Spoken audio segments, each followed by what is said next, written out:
నమస్తే అన్న, అందరికీ నమస్కారం. ఇరాన్ పైన అమెరికా భీకరమైన దాడులు చేస్తూ ఉంది. అక్కడ ఉన్న పవర్ ప్లాంట్లు కానీ బ్రిడ్జీలు ఏవైతే ఉన్నాయో ధ్వంసం చేస్తూ ఉందన్నమాట.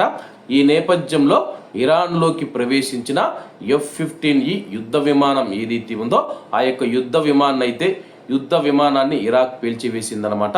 ఇరాక్ ఆ యొక్క యుద్ధ విమానాన్ని పేల్చివేసిన తర్వాత పైలట్ మనం చూసుకుంటే సురక్షితంగా కిందికి ల్యాండ్ అవ్వడం జరిగింది. అలాగే యొక్క అధికారికి మనం చూసుకుంటే సైనిక అధికారి అనమాట, అతడికైతే గాయాలు అవ్వడం జరిగింది. వెంటనే అతను మనం చూసుకుంటే కానీ అమెరికాకు సంబంధించిన అధికారులకు సమాచారం అందించడం జరిగింది.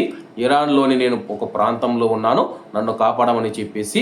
అలాగే ఒక్క సైనికుడు కోసం మనం చూసుకుంటే కానీ అమెరికా 100 మంది సైనికులను అయితే పంపించిందనమాట.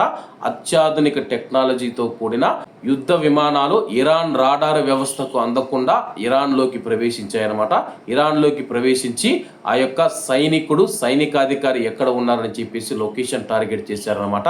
అంతలోపలే మనం అక్కడికి చూసుకుంటే IRGC మరియు అలాగే ఇరాన్ సైన్యం కూడా అక్కడికి చేరుకోవడం జరిగింది. అలాగే భీకరమైన దాడులు చేసిన తర్వాత మనం చూసుకుంటే యొక్క అమెరికా సైనికుడిని రక్షించి కువైట్కి అయితే తరలించి ప్రస్తుతం అయితే చికిత్స అందిస్తూ ఉన్నారనమాట.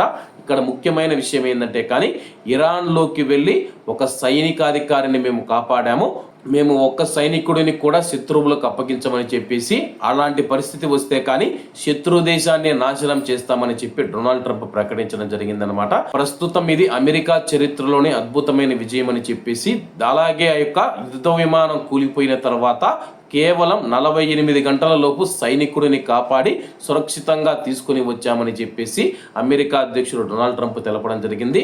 అలాగే 100 మంది మనం చూసుకుంటే కానీ అమెరికా సైనికులు ఇరాన్లోకి సురక్షితంగా ప్రవేశించి ఎవరికి ఏమీ కాకుండా తిరిగి రావడం జరిగిందనమాట. కాబట్టి అందరూ బాగుండాలి, అందులో మనం ఉండాలి. అందరికీ నమస్తే అన్న, జై హింద్.